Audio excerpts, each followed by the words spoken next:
Hi, everyone, and welcome to the premiere of Kisse, a spotlight series produced by Anupam K's Actor Prepares, India's premier acting institute. My name is Suraj Vyas, and I will be your host tonight.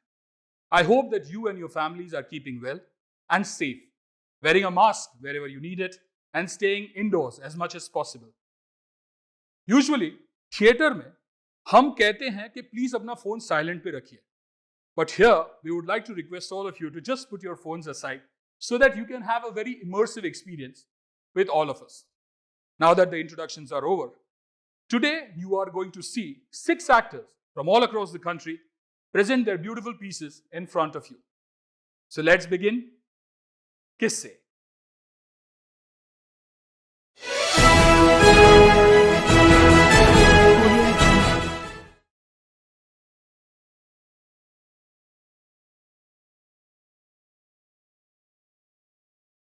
मेरी पहली posting एक high altitude post Kashmir.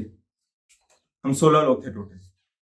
Post commander major Sinha और 14 जवान. बहुत alert रहना पड़ता था. अक्सर स्नोफॉल में रास्ते ब्लॉक हो जाते एंड फिर भटक जाने का भी फुल चांस था. हेवी स्नोफॉल में एक्स्ट्रा क्लाइंबिंग भी करनी पड़ रही थी. क्लाइंब के बाद थकावट होती और हर ब्रेक में सब यही सोचते अगर ऐसी ठंड में गर्मा गर्म कप चाय मिल जाती तो कैसा होता. एक ब्रेक में मेरी नजर एक दुकान जैसे स्ट्रक्चर पर पड़ी, पर ताला लगा हुआ था. सेना सर बोले कि bad luck boys, but we have been walking for 5-6 hours now, तो एक छोटा ब्रेक ले लेते हैं.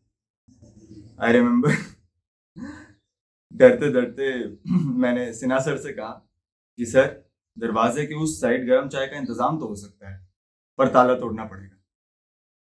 अब ये बात सुनकर सिन्हा सर के इमोशंस में मुझे कंफ्यूजन दिखाई दे रहा था. एंड आई मीन, जो कि लाजमी सी बात है. हम आर्मी वाले थे, we are suppose to protect. But then somehow ठंड और हालात इतने खराब थे कि इवेंचुअली सिन्हा सर ने हमें परमिशन दे दी. ताला टूटा, चाय बनी, गर्माहट फैली. बाय द वे, हम चोर नहीं, हम फौजी हैं. इसलिए निकलते वक्त हम सभी के पास जितने भी पैसे थे हमने वो इकट्ठा किए, चीनी के डब्बे के नीचे रखे और अपनी पोस्ट की तरफ बढ़ गए. Heavy insurgency, multiple ceasefire violations और खराब मौसम के बावजूद हम खुश थे कि वी डिडंट लूज एनीवन. बीच बीच में गरम कप चाय भी मिली और हम हंसते हंसते वापस कैंप भी पहुंच गए. जब फिर से हमारी बारी आई उसी पोस्ट पर जाने की, इस बार भी हम उसी दुकान से निकले. दुकान खुली हुई थी. बड़े बुजुर्ग से बाबा थे और हम सबको देखकर वो बहुत खुश हुए. ऐसा लग रहा था जैसे 15 लोग एक साथ उन्होंने पहली बार देखे थे और जैसे सालों से उन्होंने बात नहीं की थी. उन्होंने बोलना शुरू किया, कहानियां, स्टोरीज, भगवान, his faith in God and everything. मैंने उनसे पूछा कि बाबा, असलियत में खुदा है, और अगर है तो कहाँ है? वो हंसते हुए बोले, खुदा है और मेरे पास सबूत है. आज से 3 महीने पहले कुछ आतंकवादियों ने मेरे बेटे को पकड़कर बहुत मारा था. आर्मी की मूवमेंट के बारे में कुछ जानकारी निकलवाना चाहते थे जो उसके पास थी नहीं. मार मार कर जख्मी हालत में छोड़कर चले गए. अस्पताल में जब डॉक्टर ने दवाइयां लाने को कहा तब मेरे पास महज 20 रुपए पड़े थे. और गांव में भी आतंकवादियों के डर से कोई मुझे पैसे नहीं दे रहा था. कोई उम्मीद नहीं थी. और उस दिन मैंने दिल से खुदा से मदद की गुहार लगाई. और आप माने या ना माने, परवरदिगार खुद मेरी दुकान में चल के आए, ताला तोड़ा और चीनी के डब्बे के नीचे नोटों का एक ढेर छोड़कर चले गए. उन्हीं पैसों ने मेरे बच्चे की जान बचा ली. 15 pairs of eyes read the clear order in Sinha Sir's eyes, and we just kept quiet. हमने फिर बाबा को चाय के पैसे दिए एंड सबने उन्हें एक एक करके गले लगाए. एंड मैंने उनसे कहा कि बाबा, हम आपकी बात पर विश्वास करते हैं, और हाँ, आपकी चाय बहुत अच्छी थी. हम सबकी आंखें भर गई. Trust me, it's a very rare sight to see tears in an army officer's eyes. पता है, ये होप, फेथ, ये सब कितने छोटे छोटे वर्ड्स हैं, राइट? पर इनमें स्ट्रेंथ कितनी ज्यादा है. मतलब उस बाबा के फेथ में कितनी स्ट्रेंथ थी कि कैसी ही साइकिल चली and we ended up helping him, वो भी अनजाने में। जिस जोश, जिस जज्बे के साथ वो बात कर रहे थे, क्या ही बताऊं। You could see the truth in his eyes. जो सारे वर्ड्स है ना, ये कंपैशन, फेथ, होप, ये सारे वर्ड्स स्कूल में सीख के भूल गया था मैं, और उस बाबा ने जिंदगी में इन शब्दों की अहमियत समझा दी। लोग अक्सर कहते हैं ना कि उम्मीद पे दुनिया कायम है। आई नो, बड़ी फिल्मी लाइन है, बट आई गेस कहीं ना कहीं सच भी है।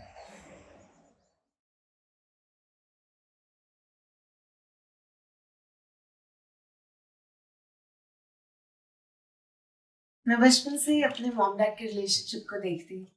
उनके बीच का प्यार और रिस्पेक्ट मुझे बहुत खुशी देता है। मुझे भी ऐसा ही कुछ चाहिए था। तो जब मैं 21 साल की हुई, मैं किसी से मिली। He was everything that I was looking for. हमारे परिवार मिले। Everyone was happy for us. I had fallen in love. Late night calls, text messages, movie marathons करते करते कब 3 साल बीत गए पता ही नहीं चला। तो जब मैं 24 साल की हुई, he proposed. He said yes. पर एंगेजमेंट के बाद ना वो थोड़ा बदल गया। मैं एक फोटोग्राफर हूँ, तो जब मैं ऑड आवर्स पर घर जाती, उसे ये बात अच्छी नहीं लगती, तो मेरे साथ शूट पे आने लगा। काफी अजीब था, बट मैंने जाने दिया। जब शादी के बाद मैंने फिर से काम करना शुरू किया, he said कि तुम घर की बहू हो, you've got household responsibilities. मैं तब भी चुप रही, because I wanted my marriage to work. पर मुझे याद है एक बार जब मुझसे खाना जल गया था, उसने इस बात का इतना बड़ा इश्यू बनाया था। मुझे रात भर ना बैठने दिया ना सोने। उसकी ये सारी पनिशमेंट्स ना रोज की होने लगी थी।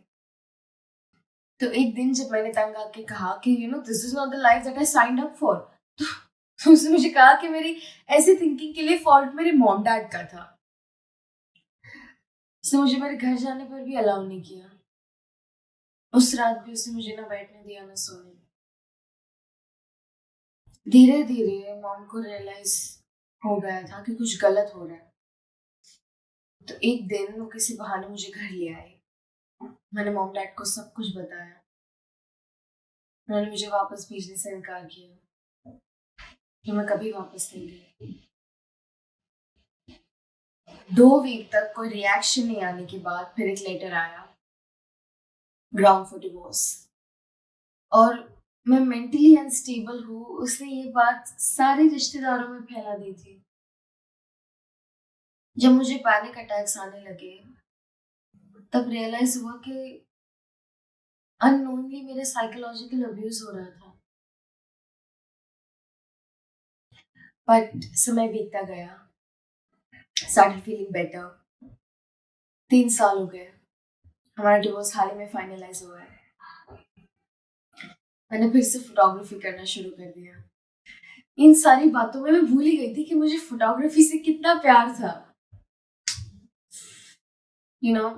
अभी कुछ लोग कहते हैं कि बेचारी लड़की डिवोर्सी है, क्या होगा इसका, पर मुझे फर्क नहीं पड़ता, क्योंकि लाइफ इन सब छोटी चीजों से बहुत बड़ी है। मैं हमेशा से ही कनिका एक गर्लफ्रेंड, फिर कनिका एक वाइफ, फिर कनिका एक डिवोर्सी रही हूँ। बट अब सिर्फ कनिका बन के अपनी लाइफ जीना चाहती हूँ। A new life, a new beginning.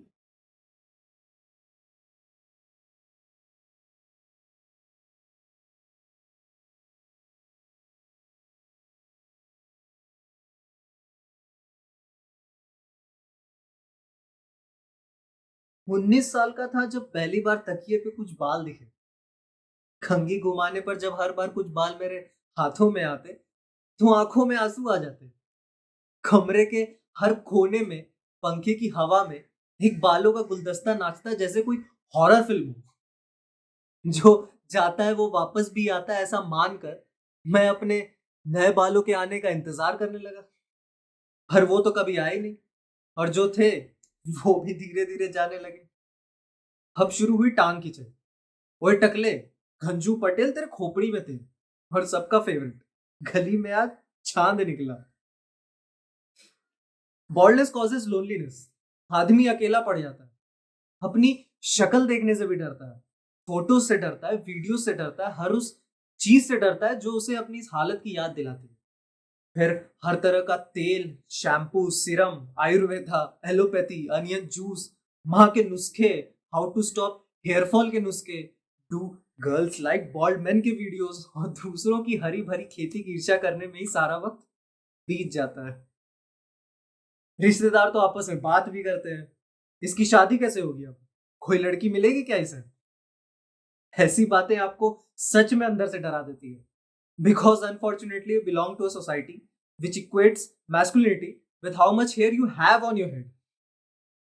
Sad but यही सच है। डॉक्टर्स ने भी जवाब दे दिया था, और तेज हवा ने मुझसे मेरी विग के साथ का रिश्ता ही तोड़वा दिया।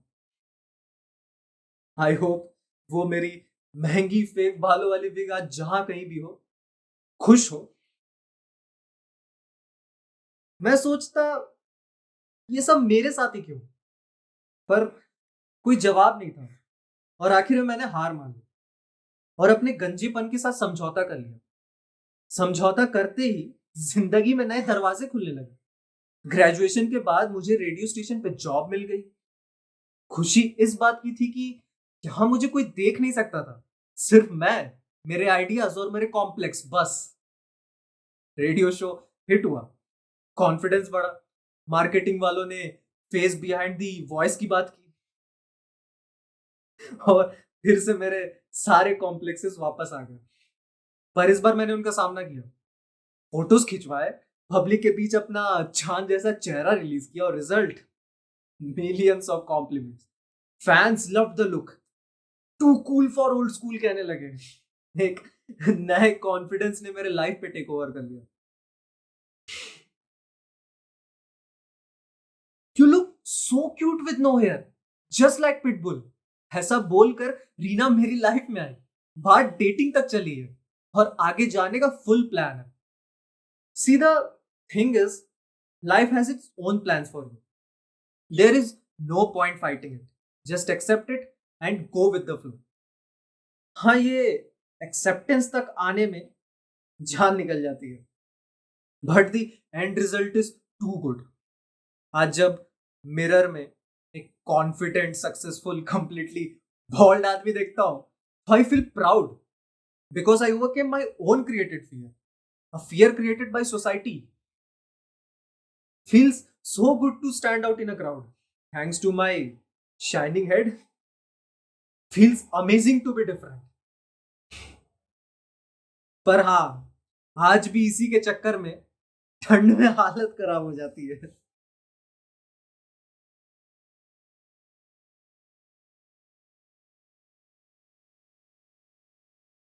उस दिन मैं और अब्बू जम्मू से वापस घर आ रहे थे। एक जोरदार आवाज हुई। हमारी गाड़ी ट्रक के साथ टकरा गई थी। मुझे सर से पांव तक खून में देखकर अब्बू डर गए। मैंने कहा मैं ठीक हूं और बेहोश हो गई। आंख खुली तो हॉस्पिटल में थी। 2 हफ्तों तक सबसे पूछती रही अब्बू कहाँ है, पर कोई जवाब नहीं मिला। हर कोई बहाने बना के मुझे टाल देता था। डिस्चार्ज होने पर अम्मी ने नाना नानी के यहाँ भेज दिया, और एक दिन मामू ने कहा अब्बू नहीं रहे। हमारा एक्सीडेंट काफी भयानक था। मुझे खून में लथपथ देखकर अब्बू को हार्ट अटैक हुआ। बस शुरू हुए फैमिली के ताने, अशुद्ध, पनौती। 12 साल की उम्र में उन्होंने मुझे यकीन दिला दिया कि अब्बू मेरी वजह से मर गए।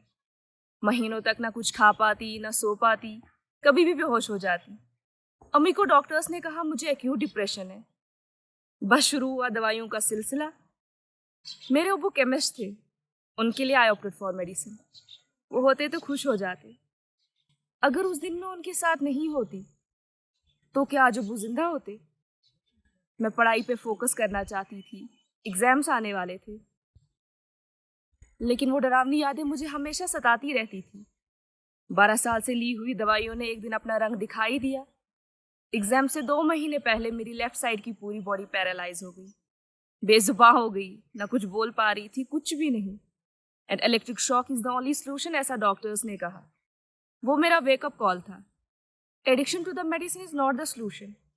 मैंने हर तरह का ट्रीटमेंट बंद कर दिया, मेडिटेशन स्टार्ट किया, अपने इमोशंस को पेपर्स पे उतारना स्टार्ट कर दिया। धीरे धीरे सब पे फर्क पड़ने लगा, स्पीच, मूवमेंट, एवरीथिंग। मैंने अपने एग्जाम्स भी अच्छे मार्क्स से पास कर लिए। तभी मेरे दोस्त ने मुझसे कहा कि जिन विचारों को, एक्सपीरियंस को, इमोशंस को मैंने जिन कागजों में कैद करके रखा है, मैं उन्हें आज़ाद क्यों नहीं करती। He was asking me to publish my diary as a book. जिन शब्दों ने मुझे मेरी उस हालत से बाहर निकाला है, शायद वो और किसी के काम आ जाए। फाइंडिंग द लॉस्ट यू मेरी बुक का नाम। दोस्तों, सोशल मीडिया, काफ़ी सारे लोगों ने मेरी किताब को हर कोने में फैलाया। बस शुरू हुआ thank you message and calls का सिलसिला, स्पेशली फ्रॉम वुमेन्स।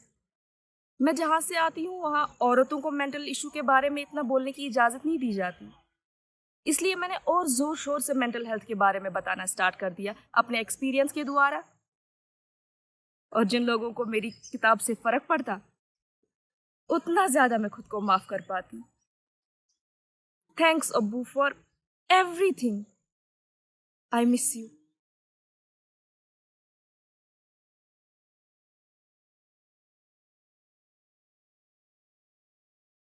जब पहली बार एक बड़ी दुर्घटना की कवरेज की थी मैंने, I couldn't sleep for 2 straight nights. It was horrifying to see dead bodies everywhere. मैं एक प्रिंट फोटो जर्नलिस्ट हूँ। मेरा काम है घटनाओं को लोगों तक पहुंचाना। इसी विजुअली काफ़ी डिफिकल्ट काम है। कभी पुलिस की इंटरफेरेंस या कभी पब्लिक की अनकोऑपरेशन। एट टाइम्स एक न्यूज़ को कवर करते करते पूरे दिन निकल जाते हैं। But I got used to all this now.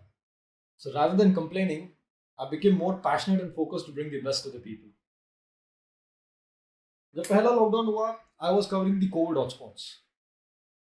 Honestly, मुझे बहुत डर था about contracting the virus and spreading it among my loved ones. Especially my parents. मैंने कुछ समय तक काम बंद भी कर दिया था. But something inside me grew restless. The situation was becoming serious by the day. और लोगों को अवेयरनेस दिलाना बहुत जरूरी था about what was happening. Initially during the first phase, हम essential workers की कैटेगरी में थे. फिर अचानक पता चला we were no longer essential but a nuisance. Thanks to many of headline hungry friends, but some of us really wanted to do our jobs truthfully. Trains और buses बंद, खुद की गाड़ी नहीं, और ट्रैवलिंग ने तो जेब खाली कर दी. कोविड पेशेंट्स और उनकी फैमिली का कवरेज सिर्फ एक मास्क पहनकर करते हुए बहुत डर लगता था. But someone had to do it. So I did.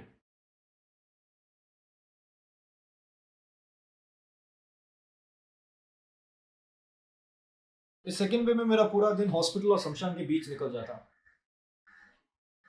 इतनी डेथ देखी इस वक्त that I'm just glad to be alive. ये नज़ारे और ये बातें आपकी मेंटल हेल्थ पर असर करती है. लोगों का रोना, हॉस्पिटल का शोर और एम्बुलेंस की सायरन्स रात को सोने नहीं देती. मेरी खींची हुई तस्वीरों को देखकर खुद टूट जाता हूं.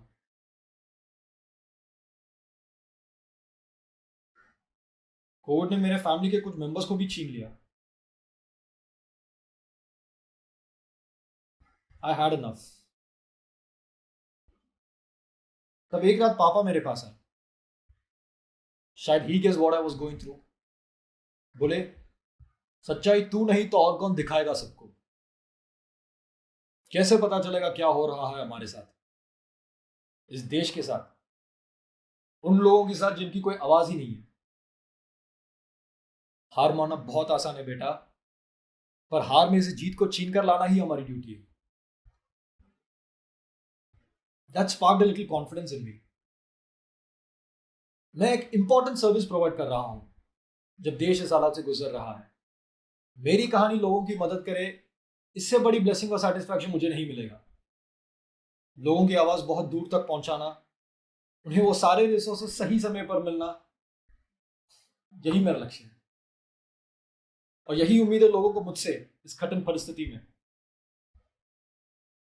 तो सारे कठिनाइयों के बावजूद, चाहे वो सेफ्टी हो, अब्यूज एंड ट्रोलिंग, भाग दौड़, सही वक्त पर ना खाना पीना, it's all right. I remain privileged to get support from colleagues as well as family members to keep going. हाँ, इमोशनली और मेंटली एग्जॉस्टिंग जरूर है, पर तस्वीरें जरूर खींचता रहूंगा।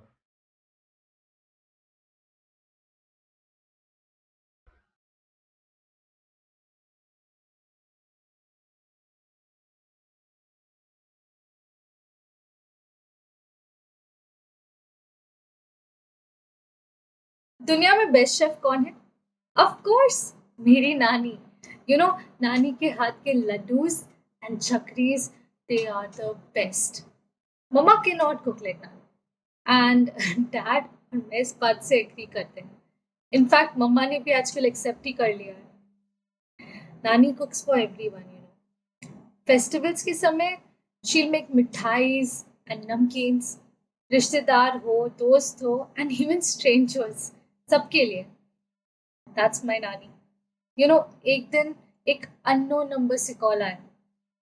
They asked, can I get a box of laddoos? आपके हाथ के लड्डूज बिल्कुल मेरी मम्मी के हाथ के लड्डूज की तरह टेस्ट करते हैं and I am missing my family. नानी ने तुरंत फोन लिया एंड शी सेड, एक क्यों, मैं आपको 2 बॉक्स भेज देती हूँ। वेल, दैट्स माई नानी। नानी को ना खाना खिलाना इतना पसंद है, कभी भी कोई घर आता है, she won't let them go only बिना उनको अच्छे से खाना खिलाए। नानी की शादी छोटी उम्र में हुई थी and she is always been a housewife, but cooking food has always been her outlet of happiness. Last lockdown ही मैं नानी के पास कुछ दिनों के लिए आई थी, but I ended up staying for a month. तब मैंने देखा कि नानी को कितना कुछ सीखना पसंद है। यूट्यूब एंड गूगल वो हर गाइड्स टू वर्ल्ड क्यूजीन। वो हर दिन कुछ ना कुछ बनाती है और मुझे ट्राई कराती। तो एक दिन मैंने उनसे पूछ लिया, नानी, why don't we start our own catering business?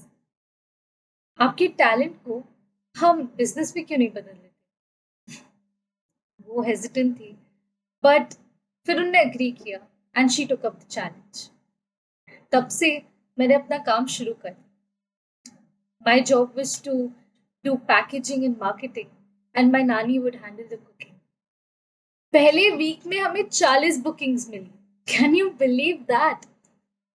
And एक महीने में तो इतने ऑर्डर्स आने लगे कि हमें 2 और शेफ्स हायर करने पड़े। और अब हमारी एक 5 मेंबर की टीम है।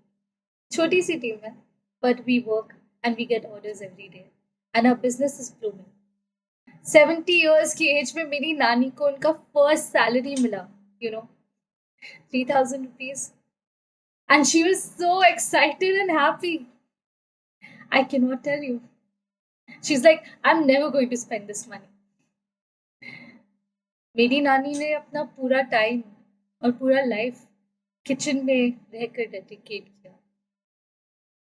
And now my nanny wants to be entrepreneur of the year. That's so beautiful. मैं उनको कभी कभी चिढ़ाने के लिए बोलती हूँ, कैसे बनेंगी आप नानी माँ? And then she says, I have a secret ingredient that will definitely work. Well, Nani, I know that ingredient always works.